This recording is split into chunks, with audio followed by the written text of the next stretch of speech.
থেকে সর্বাত্মক অসহযোগ আন্দোলন চলবে।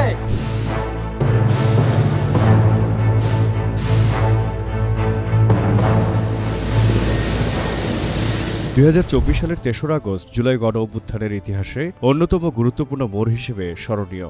ওই দিন বিকেলে রাজধানীর কেন্দ্রীয় শহীদ মিনারে লাখো মানুষের উপস্থিতিতে আয়োজিত সমাবেশে বৈষম্যবিরোধী ছাত্র আন্দোলনের অন্যতম সমন্বয়ক নাহিদ ইসলাম সরকার পতনের এক দফা দাবি ঘোষণা করেন। এর মধ্য দিয়ে কোটা সংস্কার আন্দোলন চূড়ান্তভাবে সরকার বিরোধী গণ আন্দোলনে রূপ নেয়। ওই দিন সকালে সেনা দপ্তরের এক দরবারে সেনাবাহিনীর পক্ষ থেকে সাধারণ মানুষের উপর শক্তি প্রয়োগের বিরুদ্ধে মত উঠে আসে। সব মিলিয়ে সরকারের নড়বড়ে অবস্থা দেখে অনেকটা নিভৃতে দেশ ছাড়েন ঢাকা দক্ষিণ সিটি কর্পোরেশনের তখনকার মেয়র শেখ হাসিনার ফুফাতো ভাইয়ের ছেলে শেখ ফজলে নূর তাপস। হাসিনার পলায়নের পর তাপসের একটি কল রেকর্ড সামাজিক যোগাযোগ মাধ্যমে ছড়িয়ে পড়ে। আমি একটু সিঙ্গাপুর যেতে যাচ্ছিলাম।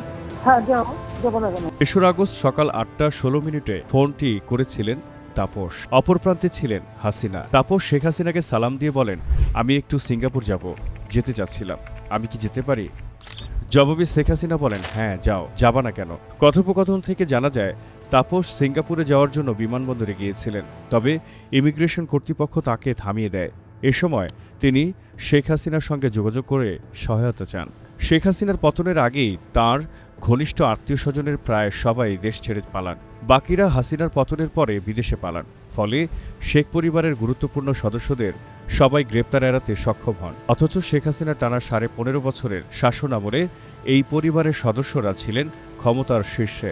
এই পরিবার বা শেখ হাসিনার আত্মীয় স্বজনদের প্রায় 2 ডজন ব্যক্তি মন্ত্রী পদমর্যাদা, সংসদ সদস্য কিংবা গুরুত্বপূর্ণ দলীয় দায়িত্বে থেকে সরকারের সুবিধাভোগী ছিলেন। তাদের মধ্যে কেবল শেখ হাসিনার ফুফাতো ভাই আবুল হাসানাত আবদুল্লাহর ছেলে মঈনুদ্দিন আবদুল্লাহ 2024 সালের অক্টোবরে ঢাকায় গ্রেপ্তার হন। তবে তিনি রাজনৈতিকভাবে ততটা পরিচিতি ছিলেন না, সেভাবে আত্মগোপনও করেননি বলে তার ঘনিষ্ঠজনদের সূত্রে জানা গেছে। শেখ হাসিনার পরিবার বা স্বজনদের বাকি সদস্যদের অধিকাংশের বর্তমান অবস্থা ভারতে।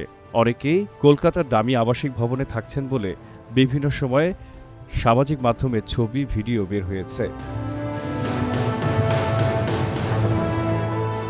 শেখ হাসিনা 2024 সালে 5 আগস্ট পদত্যাগ করে দেশ ছাড়ার সময় সঙ্গে ছোট বোন শেখ রেহানা ও দেবর সাবেক প্রধানমন্ত্রী প্রতিরক্ষা বিষয়ক উপদেষ্টা তারিক আহমেদ সিদ্দিকের পরিবারকেও সঙ্গে নেন। শেখ হাসিনার ছেলে সজীব ওয়াজেদ জয় আগে থেকেই যুক্তরাষ্ট্র প্রবাসী। মেয়ে সাইমা ওয়াজেদ পুতুল 2023 সালের নভেম্বর থেকে বিশ্ব স্বাস্থ্য সংস্থা WHOর দক্ষিণ পূর্ব এশিয়া অঞ্চলের পরিচালক হিসেবে সংস্থাটির আঞ্চলিক কার্যালয় ভারতের রাজধানী নয়াদিল্লিতে ছিলেন। শেখ রেহানার ছেলে রাদওয়ান মুজিব সিদ্দিক ববি আওয়ামী লীগের গবেষণা সংস্থা centre for research and information CRI দেখাশোনা করতেন। সরকার পতনের সময় তিনি থাইল্যান্ড ছিলেন। তাঁর স্ত্রী ফিনল্যান্ডের নাগরিক। 2014 সালে 10ম জাতীয় সংসদ নির্বাচন সামনে রেখে রাদওয়ান মুজিব সিদ্দিক রাজনৈতিক কর্মকাণ্ডে সম্পৃক্ত হন। এর আগে তিনি প্রধানমন্ত্রী দপ্তরের অ্যাক্সেস টু ইনফরমেশন প্রকল্পে কাজ করেছেন। শেখ রেহানার মেয়ে টিউলিপ সিদ্দিক ব্রিটিশ পার্লামেন্টের সদস্য।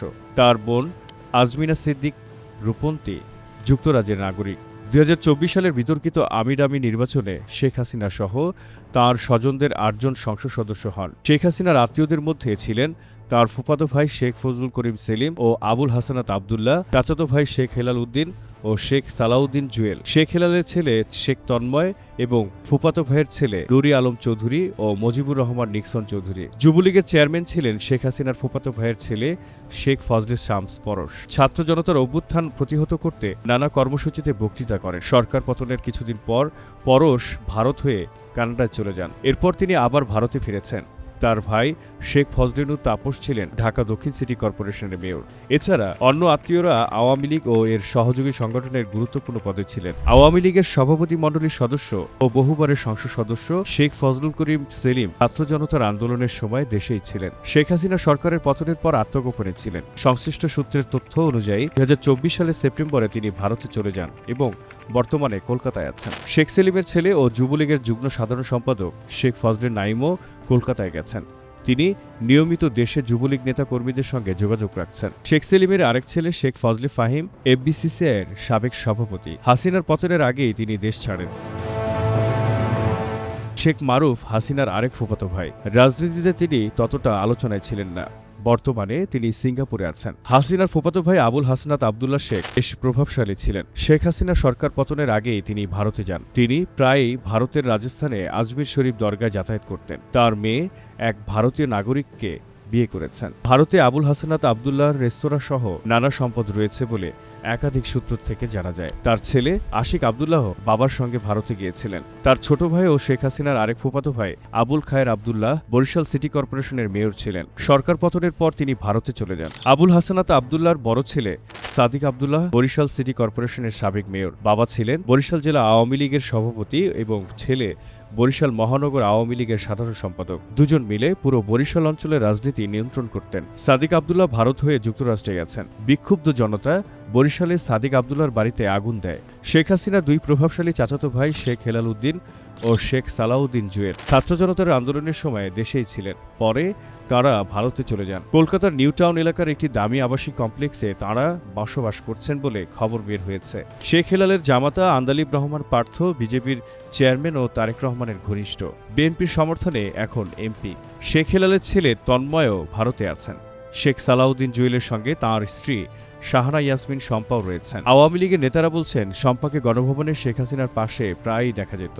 শেখ হেলালের আরেক ভাই শেখ সোহেল ক্রিকেট বোর্ডের পরিচালক ছিলেন।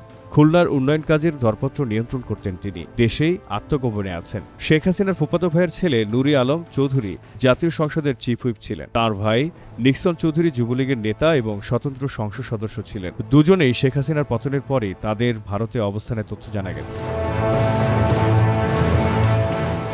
আওয়ামী লীগের নেতাকর্মীদের অভিযোগ, হাসিনার স্বজনেরা নিরাপদে দেশত্যাগ করলেও দলের বিপুল সংখ্যক নেতাকর্মী তা পারেননি। এ নিয়ে দলের ভেতর ক্ষোভ রয়েছে। 2024 সালে 5 আগস্টের পর দেশের বিভিন্ন স্থানে আওয়ামী লীগের বিপুল সংখ্যক সাবেক মন্ত্রী, প্রতিমন্ত্রী, উপমন্ত্রী, সংসদ সদস্য ও কেন্দ্রীয় নেতা গ্রেফতার হন। তাদের মধ্যে 3 ডজনের মতো সাবেক মন্ত্রী ও প্রতিমন্ত্রী এবং 50 জনের বেশি সাবেক সংসদ সদস্য রয়েছেন। এর মধ্যে ইঞ্জিনিয়ার মোশাররফ হোসেন ও দবিরুল ইসলাম জামিনে মুক্ত হওয়ার পর মারা যান। সাবেক পানি সম্পদ মন্ত্রী রমেশ চন্দ্র সেন দিনাজপুর জেলা কারাগারে এবং সাবেক শিল্পমন্ত্রী নুরুল মজিদ মাহমুদ হুমায়ুন ঢাকা মেডিকেল কলেজ হাসপাতালে চিকিৎসাধীন অবস্থায় মারা যান। আওয়ামী লীগ সরকারের পতনের পর দলটির সভাপতি মণ্ডলীর সদস্য মতিয়া চৌধুরী মারা যান। বর্তমানে কেন্দ্রীয় নেতাদের মধ্যে কাজী জাফর উল্লাহ, ডক্টর আব্দুর রাজ্জাক, মোহাম্মদ ফারুক খান, শাহজাহান খান, কামরুল ইসলাম, দীপু মনি, আহমদ হোসেন ও আব্দুস সোবাহান গোলাপ কারাগারে আছেন। এছাড়া শেখ হাসিনার উপদেষ্টা সালমান এফ রহমান, সাবেক আইনমন্ত্রী আনিসুল হক ও সাবেক প্রতিমন্ত্রী জুনাইদ আহমেদ পলক কারাগারে আছেন। বাংলার জানালায় জহিরুল ইসলাম।